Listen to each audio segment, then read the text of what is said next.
लगातार 7वें दिन एलओसी पर पाकिस्तानी सेना की चौकियों से फायरिंग। कुपवाड़ा, उरी और अखनूर सेक्टर में छोटे हथियारों से गोलीबारी की।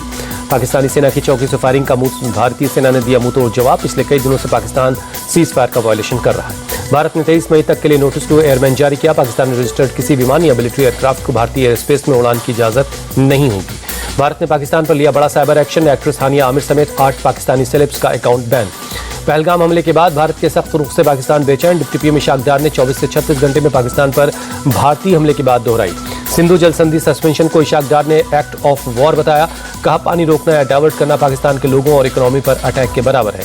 इशाक डार ने फिर न्यूक्लियर हमले की दी धमकी। कहा, पाकिस्तान युद्ध की पहल नहीं करेगा, लेकिन अगर हमला हुआ। अमेरिकी विदेश मंत्री मार्को रूबियो ने भारतीय विदेश मंत्री एस जयशंकर और पाकिस्तान के पीएम शहबाज शरीफ से बात की। दोनों नेताओं को अपने बीच तनाव कम करने के लिए कहा।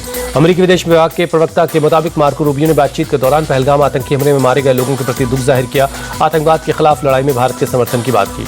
अमेरिकी विदेश मंत्री मार्को रूबियो के साथ बातचीत के बाद एस जयशंकर का ट्वीट लिखा, पहलगाम आतंकी हमले पर बातचीत हुई। इसके अपराधियों को इंसाफ के कटघरे में लाना होगा। सऊदी अरब ने भारत और पाकिस्तान के बीच टेंशन पर जताई चिंता। बातचीत से विवाद को हल करने की अपील की। पहलगाम अटैक में शामिल आतंकियों पर बड़ा खुलासा। हमले से 1 हफ्ते पहले आए थे पहलगाम। रेकी करने के बाद बैसन घाटी को हमले के लिए चुना। पाकिस्तान के साथ तनाव के बीच आज से 2 दिनों का महाराष्ट्र, केरल और आंध्र प्रदेश के दौरे पर रहेंगे पीएम मोदी। पीएम मोदी मुंबई के बाद केरल का दौरा करेंगे। 2 मई की सुबह 10:30 बजे अंतर्राष्ट्रीय गहरा जल बहुउद्देशीय बंदरगाह को राष्ट्र को समर्पित करेंगे। पीएम मोदी 2 मई को आंध्र प्रदेश के अमरावती जाएंगे। दोपहर 3:30 बजे 58,000 करोड़ की विकास परियोजनाओं का शिलान्यास और उद्घाटन करेंगे। देश में आजादी के बाद पहली बार जातीय जनगणना होगी। मोदी कैबिनेट ने दिया मंजूरी। भारत में आखिरी बार 1931 में हुई थी जातीय जनगणना। केंद्रीय मंत्री अश्विनी वैष्णव बोले, मूल जनगणना के साथ ही जातीय जनगणना होगी। जनगणना के साथ ही जातियों की गिनती की जाएगी। अश्विनी वैष्णव बोले, कांग्रेस ने जातीय जनगणना का विरोध किया, सिर्फ अपने फायदे के लिए समाज में भ्रम फैलाने वाला सर्वे किया। जातीय जनगणना के फैसले को अमित शाह ने बताया ऐतिहासिक। कहा, पिछड़ों को सशक्त करना मोदी सरकार का लक्ष्य है। बीजेपी के राष्ट्रीय अध्यक्ष जेपी नड्डा बोले, पिछड़ों के हक और सम्मान के लिए हुआ ये फैसला। कांग्रेस ने लंबे वक्त तक सिर्फ वोट बैंक के तौर पर इस्तेमाल किया। राहुल गांधी ने जातीय जनगणना के फैसले का समर्थन किया। कहा, सरकार को साफ करना चाहिए जातीय जनगणना कब और कैसे करवाई जाएगी, तारीख भी बताई जाए। जातीय जनगणना पर क्रेडिट लेने की हो। तेजस्वी यादव बोले, ये आरजेडी और समाजवाद की जीत। हमारी पुरानी मांग को सरकार ने माना है। जेडीयू प्रवक्ता राजीव रंजन बोले, नीतीश कुमार की वजह से जातीय जनगणना का फैसला हुआ है। नीतीश कुमार ने जातीय जनगणना के लिए पीएम मोदी का आभार जताया। कहा, यह फैसला देश के विकास को गति देने वाला है। कांग्रेस और आरजेडी पर बिहार के डिप्टी सीएम सम्राट चौधरी का अटैक। कहा, जातीय जनगणना के नाम पर राजनीति कर रहा है विपक्ष।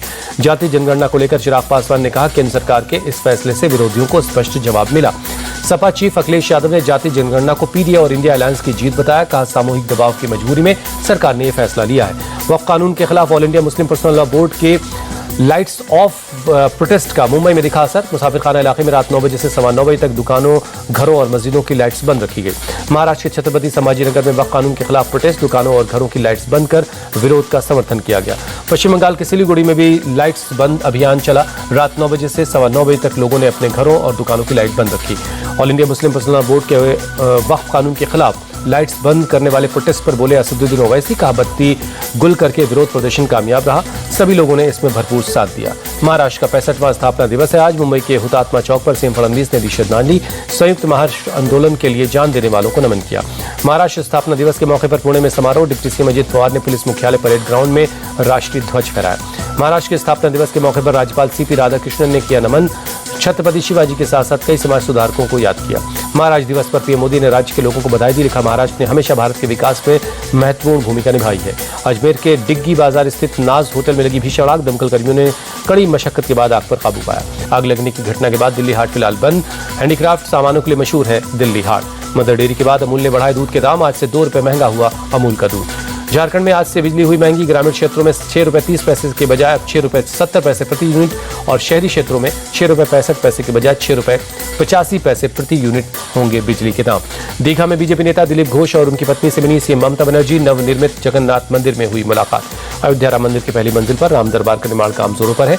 राम दरबार का पहला सोने का दरवाजा लगा दिया गया। पुरी में वार्षिक रथ यात्रा के लिए भगवान जगन्नाथ के रथ का निर्माण शुरू हुआ। अक्षय तृतीया के शुभ दिन पर हुई शुरुआत। आईपीएल में आज राजस्थान और मुंबई की टक्कर। जयपुर के सवाई मानसिंह स्टेडियम में शाम 7:30 बजे शुरू होगा मैच। 5 बार की champion Chennai super Kings IPL playoff की दौड़ से बाहर। पंजाब किंग्स ने 4 विकेट से हराया। सीएसके प्लेऑफ से बाहर होने वाली पहली टीम बनी।